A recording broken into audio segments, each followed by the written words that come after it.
Hi everyone, it's Lauren and I have a book haul for you today. I'm really pleased with this book haul actually because it's not too big, and that means I've been acquiring books at a much slower rate, which is very healthy for my living space and bank account. So I'll start with some of the books that I got for Christmas, and I have a couple of books on ballet here which I'm very excited to read. So the first one is The Everyday Dancer by Deborah Bull. Deborah Bull was a dancer in the Royal Ballet, and this book has been around for quite a long time, I think. I'm not sure when it was first published, but I feel like this is a book about her life in the Royal Ballet, and this is one of those books which always comes up as recommended if you want to know what it's like to be a professional ballet dancer, and I am obsessed with wanting to know what it's like to be a professional ballet dancer. I keep watching YouTube videos about people preparing their point shoes and kind of what their daily schedule is. I'm going down that rabbit hole, and I wanted my reading to follow suit. So I'm excited to read this one. I also have The Sugarless Plum by Zipporah Karts? Yeah, Karts.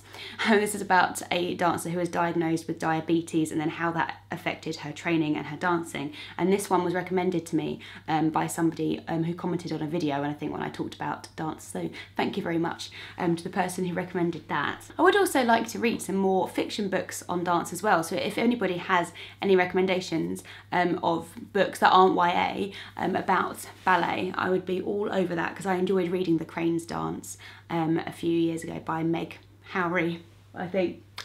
It's over there. Because there's quite a lot of non-fiction about, but I would like to mix it up and read some fiction on dance as well, I think. So some of the other books that I got for Christmas are My Year of Meat by Ruth Ozeki. The reason I asked for this is basically because I've never read any Ruth Ozeki, and I've heard that she's very, very good and lots of people like her. And this was her first book, I believe. I hope so. I hope I've got that right. And I thought I would start from the beginning, as it were. And this book, I think, is about two women, one in Japan, one in the US, and there's some US cooking program about cooking meat which somehow brings them together.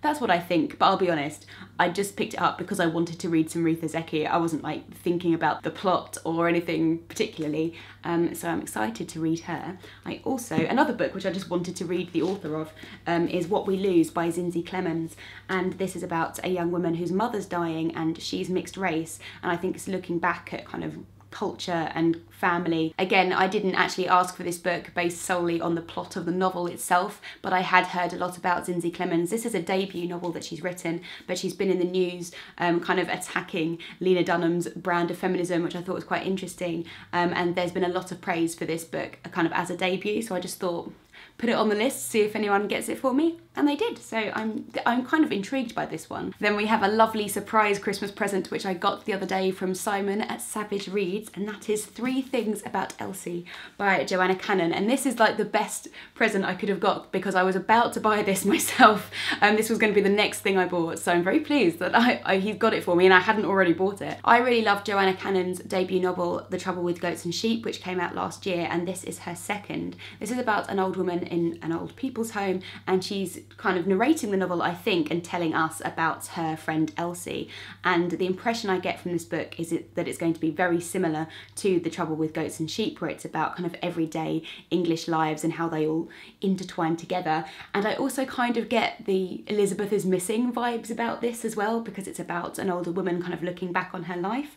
So I just think this is going to be right up my street, and I just love the cover. It's a little tasty Battenberg cake. The next 2 gorgeous books that I have here were sent to me by Vintage as part of their new dystopian series. So you may remember that they released a new edition of The Handmaid's Tale last year to coincide with the release of the TV show, and they've expanded that range now. So we also have 1984 by George Orwell and A Brave New World by Aldous Huxley, and these are absolutely gorgeous editions. I think the covers are very clever. You can see that's like a baby, and I'm so delighted to have them because I haven't read either of these 2 books.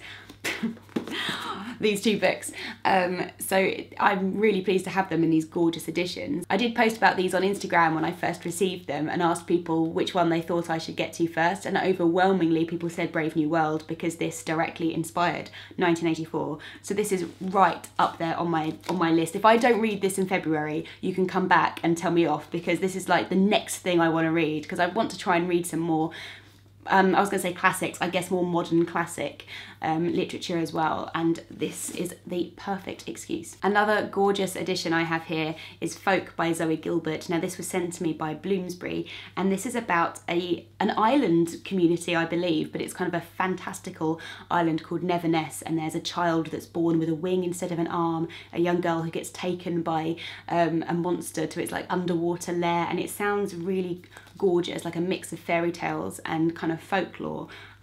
I don't know that I've heard a lot about it kind of since people have received it, so it sounds a bit odd, but I'm going into it with a little bit of trepidation because I think some people I know kind of looked at this book and thought, oh my god, it's so beautiful, it's going to be amazing, and then I'm not sure that I've heard amazing things since people have read it. It does sound like a really interesting book, and Zooey Gilbert won the Costa Short Story Award in 2014, and then this is her debut novel, I believe. So very interested. And then another cheeky edition, which I actually got in the post today, and that was sent to me by Granta. That's Asymmetry by Lisa Halliday. Now Granta are very naughty. They always send me stuff unsolicited, and I always want to be like, Granta, you should ask me before you send me books. And then they send me things like this, and I think, oh, go on then. You always send me nice stuff. Now this is, I don't really know what this is about, obviously, because it was just sent to me, but I will read you the blurb in here. And it says, in New York, Alice, a young editor, begins an affair with Ezra Blazer, a world-famous, much older writer. At Heathrow Airport, Ammar, an economist en route to Kurdistan, is detained by immigration and locked in a holding room.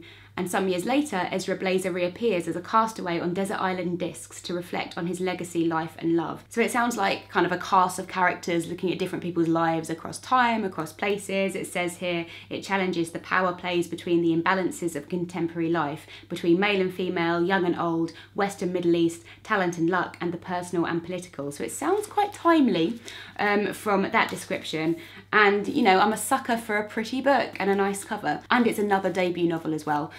So always good to discover new writings. And finally, two small books which you may have seen in a previous video when I was doing a walk with Lauren from Lauren and the Books. We popped into Libreria in Brick Lane and I picked up these two beauties. So I have a poetry collection, Why God is a Woman by Nin Andrews.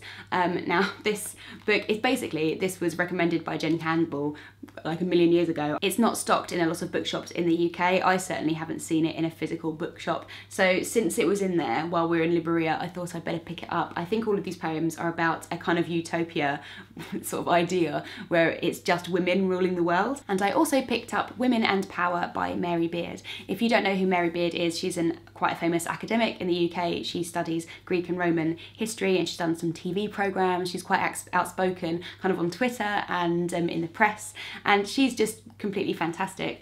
And this book is a look back at women and how they've been perceived throughout history. I believe it's looking at instances where women have been silenced by men and where women with power are always seen to be more of a threat and kind of shut down by the more powerful men. And I'm really looking forward to reading something by Mary Beard actually, because I had her Roman history book, SPQR, but it's so big and I haven't read it, I'll be honest, and this is much more bite-sized, much more easy to digest. So that's my haul. I'm super excited about all of these. I know I say that at the end of every haul, because why would I have books if I didn't want to read them? But some of these particularly, I'm just really looking forward to getting to. I would love to hear from you if you've read any of these. I'd like to hear what you got for Christmas as well actually, because I'm always interested in terms of what people want to read and what they're excited to read next. I know Christmas was a while ago now, it kind of seems like a million years ago. But I'm still excited about my Christmas gifts. So if you want to talk about that, then talk about that, and I'll see you in my next video. Bye!